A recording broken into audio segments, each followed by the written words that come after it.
நெஞ்சம்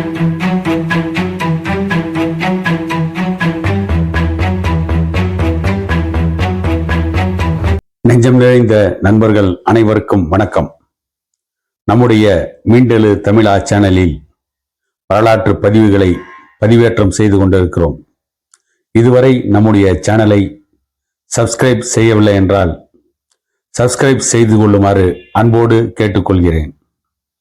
சங்க காலத்தில் புகழ்பெற்று விளங்கிய, இன்றைக்கு திருச்சி மாவட்டத்தில் இருக்கின்ற உறையூர், சோழர்களின் தலைநகரமாக இருந்த உறையூர் பலமுறை எதிரிகளின் தாக்குதலுக்கு இலக்காகி காவிரி ஆற்றில் ஏற்பட்ட வெள்ளப்பெருக்கில் அழிக்கப்பட்டு, அதற்கு பிறகு முஸ்லிம் தளபதி மாலிக் கபூரால் சூறையாடப்பட்டு, விஜயநகர பேரரசர் வரை பாண்டிய மன்னர்கள் முதற்கொண்டு விஜயநகர பேரரசர்கள் வரை பல்வேறு முறை தாக்குதலுக்கு ஆளாக்கப்பட்டு அழிக்கப்பட்ட உறையூர் நகரத்தை பற்றி இன்றைக்கு விரிவாக காண்போம். சங்ககாலம் முடியும் வரை உறையூர் சோழர்களின் தலைநகரமாகவே விளங்கி வந்துள்ளது. களப்பிரர்கள் காலம் முதல் விஜயாலய சோழன் காலம் வரை உறையூரின் வரலாறு தெளிவாக இல்லை. ஆனாலும் பாண்டியன் நெடுஞ்சடையனின் வேள்விக்குடி கொடையை பற்றிய செப்பேட்டில் பாண்டிய மன்னன் சடையன் மாறனின் மகன் வேல்மாறன் கூடல், வஞ்சி மற்றும் கோழி ஆகிய நகர கோட்டைகளை புதுப்பித்தான் என்று செய்தி காணப்படுகிறது. இடைக்காலத்தில் உறையூர் பாண்டியர்களின் வசம் இருந்துள்ளது என்பதையும் அறிய முடிகிறது. 6ஆம் நூற்றாண்டின் இறுதியில் உறையூர் பல்லவர்களின் ஆட்சிக்கு உட்பட்டு இருந்தது. பல்லவ மன்னன் சிம்ம விஷ்ணு சோழ நாட்டை கைப்பற்றினான் என்றும், பல்லவ மன்னன் மகேந்திரவர்மன் காலத்தில் உறையூர் பல்லவர்களின் ஆட்சிக்கு உட்படுத்தப்பட்டது என்றும் பல்வேறு வரலாற்று ஆய்வுகளால் அறிய முடிகிறது. சோழ மன்னர்கள் பல்லவ மன்னர்களின் ஆட்சிக்கு உட்பட்டு குறுநில மன்னர்களாக சுமார் ஒரு நூற்றாண்டு காலம் ஆட்சி புரிந்திருக்கிறார்கள்.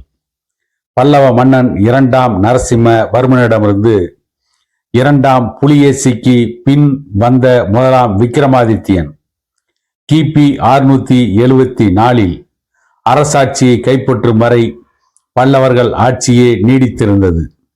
பின்னர் செந்தலை முத்தரையரிடமிருந்து சோழர்கள் தஞ்சாவூரை கைப்பற்றி அதையே தலைநகராக கொண்டு ஆட்சி புரிந்தார்கள்.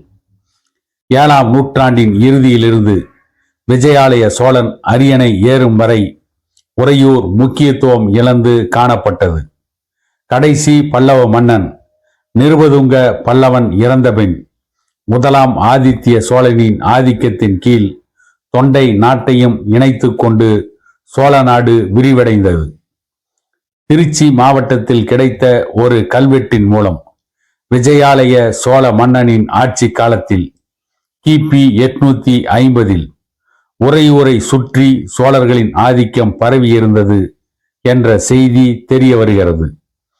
உறையூர் நகரம் சோழர்களின் முக்கிய அதிகார மையமாகவும், உறையூர் கூற்றம் என்று அழைக்கப்பட்ட ஒரு பெரிய அரசியல் அமைப்பின் தலைமை இடமாகவும் விளங்கியது. உறையூர் கூற்றம் என்பது நாடு என்றும் அழைக்கப்பட்ட பல சிறு பகுதிகளை கொண்டு அமைந்த ஒரு பெரும் பகுதியாக இருந்தது.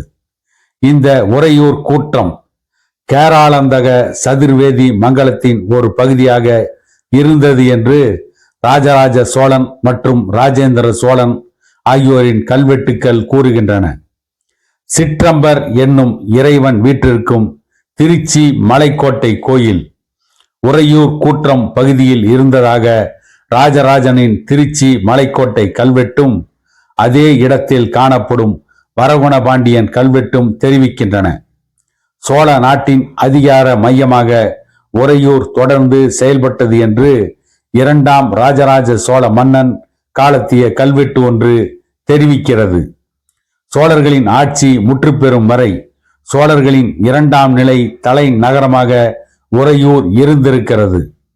உறையூர் எப்பொழுதும் அதன் முக்கியத்துவத்தை தக்க வைத்துக் கொண்டு இருந்தது என்று பல கல்வெட்டுக்கள் கூறுகின்றன. பிற்காலத்தில் சோழ பேரரசு தோன்றிய நாள் முதல் சோழர்களின் தலை நகரங்களாக பழையாறை, தஞ்சாவூர், கங்கை கொண்ட சோழபுரம் ஆகிய நகரங்கள் இருந்து வந்த போதும் உறையூர் முக்கிய நகரமாகவே இருந்து வந்திருக்கிறது. உதாரணமாக பராந்தக சோழ மன்னனின் தலைநகரமாக கோழி, அதாவது உறையூர் இருந்ததாக உதயேந்திரம் செப்பேடு கூறுகிறது. திருவரங்கம், திருவானைக்காவல், நாச்சியார் கோவில் ஆகிய கோவில்களின் சுற்றுச்சூழல் கல்வெட்டுக்களிலிருந்து விஜயநகர மற்றும் நாயக்க மன்னர்களின் ஆட்சியின் போதும் ஒரே ஒரு முக்கிய நகரமாக விளங்கியது என்பது நன்றாக புலனாகிறது. சென்னை பல்கலைக்கழகத்தின் பழங்கால வரலாறு மற்றும் தொல்லியல் துறையின் 1964 மற்றும் 1968 ஆண்டுகளில் துறையூர் பகுதியில் அகழாய்வு ஆராய்ச்சி மேற்கொண்ட போது மக்களின் வாழ்வியல் மற்றும் கலாச்சாரம் தொடர்பான பல அரிய பொருட்கள் கண்டுபிடிக்கப்பட்டுள்ளன. அவற்றுள் சதுரமானதும் செவ்வகமானதுமான 2 அறைகளுடன் கூடிய சாய தொட்டி ஒன்று மிகவும் முக்கியத்துவம் வாய்ந்ததாக கருதப்படுகிறது. இது போன்ற சாய தொட்டி ஒன்று அரிக்கமேடு என்ற பகுதியில் மேற்கொள்ளப்பட்ட அகழாய்வு ஆராய்ச்சியின் போதும் கண்டெடுக்கப்பட்டுள்ளது. அதன் மூலம் உறையூர் நகரம் கைத்தறி நெசவு தொழிலின் மையமாக செயல்பட்டு இருக்கலாம், நெசவு தொழிலின் அதிகார மையமாகவும் இது இருந்திருக்கலாம் என்று சொல்லப்படுகிறது. கிபி 11ஆம் நூற்றாண்டை சார்ந்த கடற்பயண நூலில் உறையூர் அற்காறு என்றும் அது ஒரு தீவு என்றும் மாநிலத்தின் தலைநகர் என்றும் உயர் ரக பருத்தி துணிகளுக்கான சிறந்த வணிக மையம் என்றும் குறிப்பிடப்பட்டுள்ளது. திருச்சிராப்பள்ளியின் முதல் மாவட்ட ஆட்சியாளர் தன் அலுவலகங்களை உறையூரில் அமைத்து கொண்டு தானும் அங்கேயே தங்கியிருந்தார் என்று ஒரு வரலாற்று குறிப்பு கூறுகிறது. சோழர் பேரரசுகளின் தலை நகரமாக விளங்கிய உறையூர் பின்னாளில் அழிந்ததற்கான காரணங்கள் பல உள்ளன. வெள்ள பெருக்கை கட்டுப்படுத்த இன்று போல் நீர் தேக்கங்களோ அணைகளோ கட்டப்படாத அந்த நாளில் காவிரியில் ஏற்பட்ட வெள்ள பெருக்கால் உறையூர் அழிந்தது என்பது ஒரு முக்கிய காரணமாக இருக்கிறது. உறையூரில் மேற்கொள்ளப்பட்ட அகழாய்வு ஆராய்ச்சியின் போது மணலும் களிமண்ணும் அடுக்கடுக்காக அமைந்த குழிகள் பல அடுத்தடுத்தும் அவற்றினிடையே சிறிதும் பெரிதுமான கருங்கற்கள் புதைந்தும் காணப்பட்டன.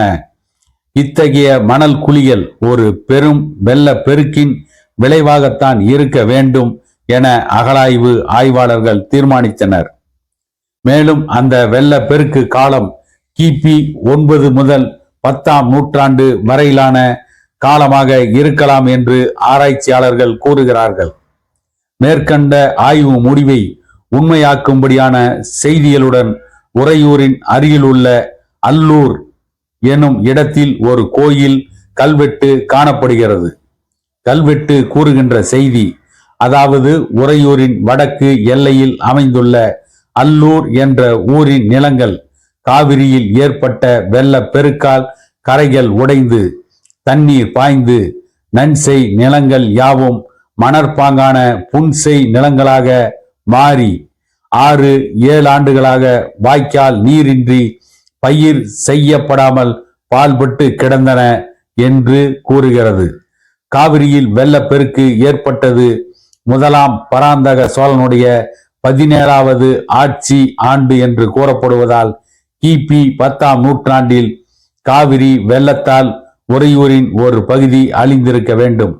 இதை போல விக்ரம சோழனின் 6வது ஆட்சி ஆண்டில் காவிரியில் ஏற்பட்ட வெள்ள பெருக்கால் உறையூர் அழிந்தது என்று வடார்காடு மாவட்டம் திருவோத்தூர் வேதபுரீஸ்வரர் கோவில் கல்வெட்டு தெரிவிக்கிறது. ஆகவே கிபி 12ஆம் நூற்றாண்டில் காவிரியில் வெள்ளப்பெருக்கு ஏற்பட்டு மீண்டும் ஓர் அழிவை உறையூர் சந்தித்திருக்க வேண்டும். இயற்கை சீரழிவுக்கு உள்ளான உறையூர் போர்களாலும் அழிவுக்கு உள்ளானது. சோழ நாட்டை 3ஆம் ராஜராஜ சோழன் ஆட்சி புரிந்து வந்தபோது பாண்டிய மன்னன் முதலாம் சுந்தரபாண்டியன் சோழ நாட்டின் மீது படையெடுத்து வென்று உறையூரை தீயிட்டு கொளுத்தினான். சிறு சிறு மாற்றங்களுடன் இதை பற்றிய விவரங்கள் பல கல்வெட்டுகளில் கிடைக்கின்றன. காவிரியின் வடபுறம் அமைந்துள்ள திரு வெள்ளரை என்னும் இடத்தில் காணப்பட்ட கல்வெட்டில் தஞ்சாவூரும் உறையூரும் தீயிட்டு கொளுத்தப்பட்டவுடன் அங்கிருந்த அரண்மனைகளும் பெரிய அறைகளும் முற்றிலும் அழிக்கப்பட்டன என்று குறிப்பிடப்பட்டுள்ளது.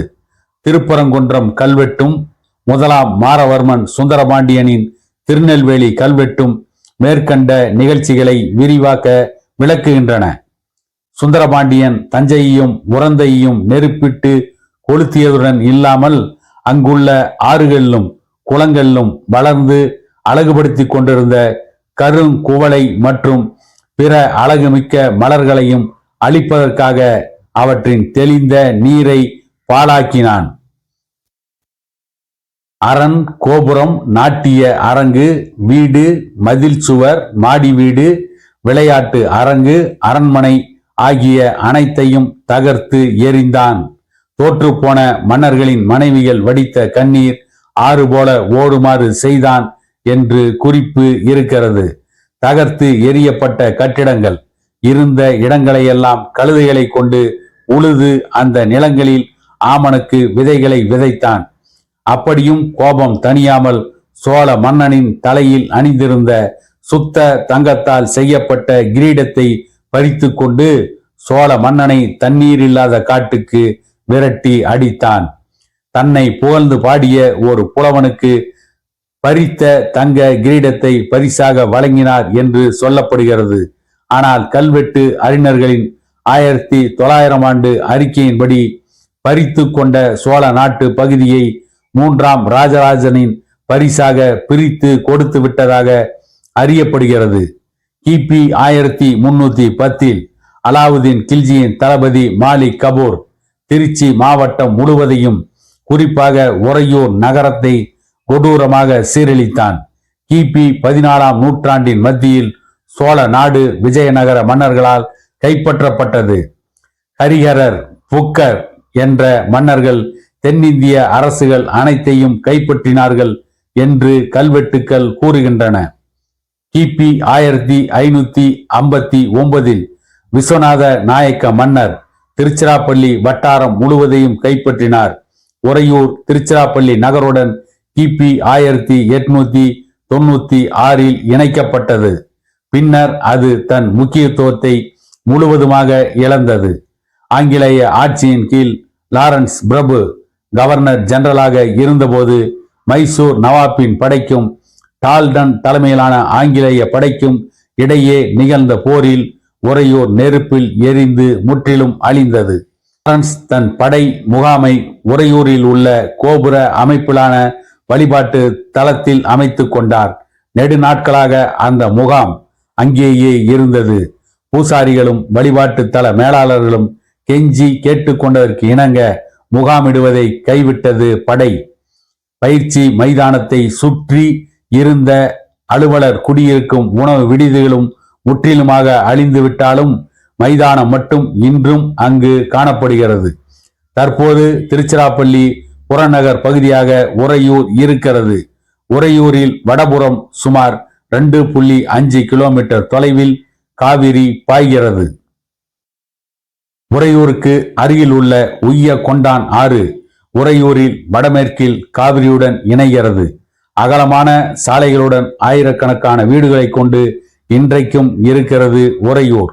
உறையூரையும் அதை சுற்றிலும் பல வரலாற்று சின்னங்கள் இன்றைக்கும் காணப்படுகின்றன. இவ்வளவு வரலாற்று பெருமை மிக்க உறையூர் நகரம் பல அழிவுகளை சந்தித்து இருந்தாலும் இன்றைக்கும் அந்த வரலாற்று நினைவுகளை சுமந்து கொண்டு இருக்கிறது என கூறிக்கொண்டு இதை போன்ற இன்னொரு பதிவில் உங்களை சந்திக்கும் வரை உங்களிடமிருந்து விடை பெறுகிறேன்.